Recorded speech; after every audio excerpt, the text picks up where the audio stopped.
안녕하십니까, 뉴스핌 한태봉 전문기자입니다.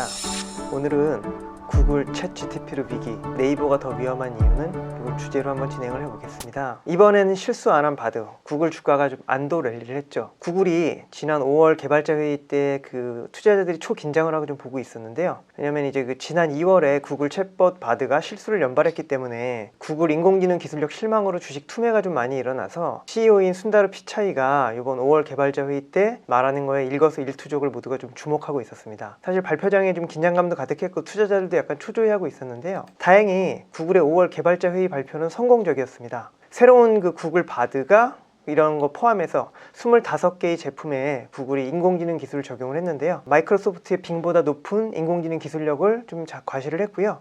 그래서 구글이 인공지능 원조 맛집임을 증명을 했습니다. 그래서 긴장했던 투자자들도 안심을 했고요. 안도 랠리도 시작이 되면서 좀 구글에 대한 좀 안 좋은 이미지가 많이 희석이 됐는데요. 그래서 구글 주가를 보면 구글 바드가 막 실수하고 그럴 때 한때 $90까지 폭락했던 주가가 5월 발표 이후에는 $120를 회복을 했습니다. 그런데 이제 문제가 있죠. 사실 우리나라 사람들이 이제 구글에 대한 걱정을 많이 하는데 사실 구글보다 좀 네이버가 더 문제다. 네이버가 좀 위험한 그런 상황인데요. 그게 어떻게 된 일일까요? 구글이 이 5월 발표에서 갑자기 한국어 서비스를 들고 나왔습니다. AI 챗봇 바드가 180개국에 전면 공개가 됐는데 사실 바드는 다 영어로 서비스를 하고 있었는데 유일하게 2개 국가를 딱 찍었는데요. 한국과 일본은 한국어와 일본어를 적용해서 바로 서비스가 진행이 됐습니다. 한국과 일본은 최신 기술 수용성이 높고 서구권에 비해 모바일 속도가 앞서 있다. 뭐 이런 이유로 서비스를 먼저 했다고 주장을 하고 있는데요. 약간 석연찮은 한국어와 일본어 서비스죠. 한국어 사용자 수가 그렇게 많을까요? 전 세계 언어별 사용자 수 현황을 살펴보면 영어가 1위인데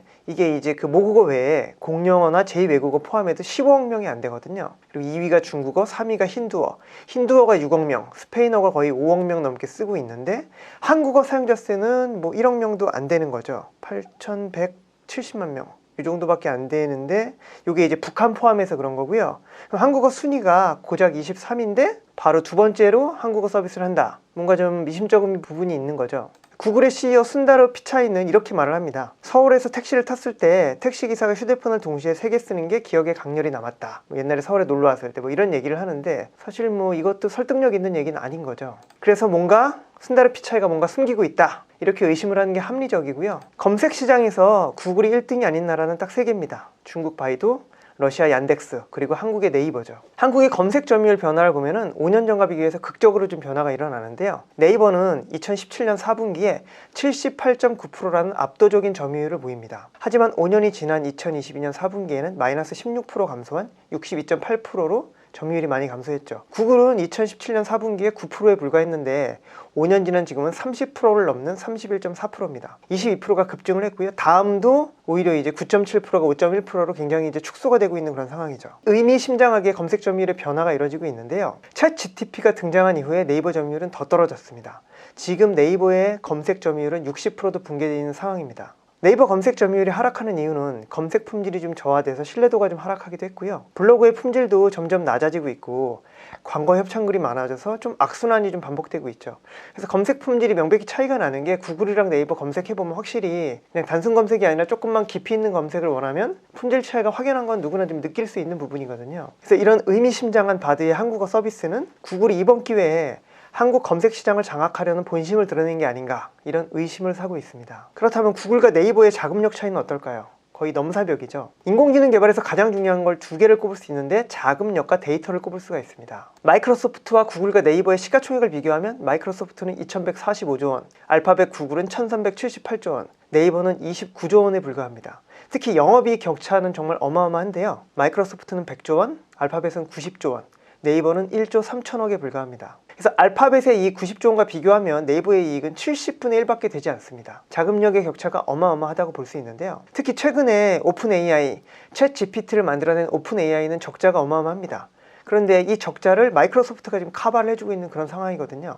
반면에 네이버는 물주가 없습니다. 스스로의 자금으로 해결해야 되는 거죠. 그래서 자금력 격차가 엄청나다고 볼 수 있습니다. 그 AI 번역, 인공지능 번역이 이제 세계 공용어 시대를 좀 앞당기고 있는데요. 이렇게 된다면 한국 시장이 뚫릴 가능성은 더 높아지는 거죠. 네이버가 믿는 건 한국어 데이터입니다. 네이버는 한국어 데이터를 세계에서 가장 많이 가지고 있는 회사죠. 그래서 네이버는 한국어 언어 장벽을 아주 굳게 믿고 있는데, 구글 입장에서는 그 데이터를 많은 게 꼭 최고의 그건 아니고 최적화 기법이라던가 알고리즘 같은 것도 중요하다는 그런 입장이고요. 실제로 그 오픈한 바드의 한국어 기술력, 한국어 실력을 보면요, 결코 낮은 수준이 아닙니다. 그래서 네이버가 엄청나게 긴장을 하고 있는 그런 상황이죠. 네이버가 지금 서치 GPT를 못 내놓는 이유는요, 네이버가 이제 마이크로소프트랑 구글의 공격이 좀 당황해 있는 상태인데, 네이버의 초거대 언어 모델은 하이퍼클로바 X입니다. 네이버의 생성형 인공지능은 서치 GPT죠. 7월에 공개를 하는 걸로 지금 나와 있는데요, 어쩌면 연기될 수도 모를 그런 정도로 좀 위기감을 가지고 있고, 네이버가 이제 가장 고민하는 건 과연 구글의 바드보다 서치 GPT의 성능이 더 좋을 것인가에 대한 아주 원천적인 지금 고민을 하고 있는 거죠. 만약에 네이버의 그 한국어 장벽이 무너진다면 지금도 챗 GPT의 한국어 정확도가 80%에 육박하고 있습니다. 구글 바드도 계속 정확도가 상승하고 있고요.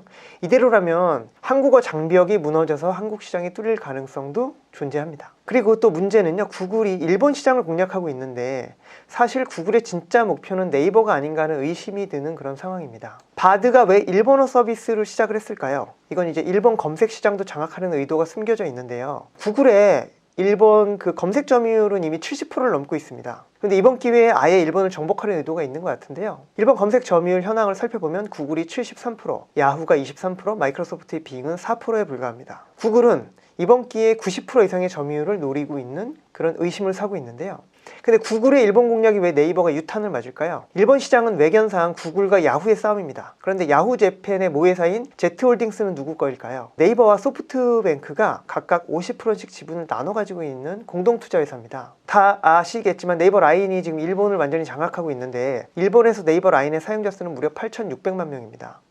그리고 네이버와 그 야후 재팬은 여러 사업에서 경쟁을 했었거든요. 그래서 너무 치열한 경쟁을 피하기 위해서 불가피하게 양측이 서로 협의를 해서 지분을 합작하게 됩니다. 그래서 탄생한 게 Z홀딩스인데요, Z홀딩스는 2021년 11월만 해도 굉장히 이제 주가가 818엔까지 올랐었는데 지금은 무려 마이너스 57% 폭락한 353엔에 불과합니다. 결국 구글이 일본 시장을 공략하면 야후 재팬의 모회사인 Z홀딩스 지분을 보유한 네이버도 공격을 받는 꼴인 거죠. 그래서 구글은 바드를 앞세워서 지금 한국과 일본 시장을 동시에 공략하고 있는 그런 상황입니다. 네이버는 과연 한국과 일본에서 구글의 공격을 잘 방어할 수 있을까요? 번역의 미래를 보면 완벽해질수록 또 네이버엔 악재입니다. 구글의 번역기 사용자 수는 총 10억 명 이상인데요, 전 세계 총 인구수는 78억 명입니다. 그중에 영어 사용 인구수는 최대 15억 명인데 세계인의 온라인 소통은 계속 이제 늘어나고 있고 온라인 소통을 원하는 사람도 많아지고 있어서 번역의 중요성은 커지고 있습니다. 나머지 15억 명을 제외한 나머지 사람들은 영어를 못한다는 얘기잖아요. 그래서 한국 사람들도 영어 공부에 굉장히 진심입니다. 한국의 평균 토익 점수는 675점,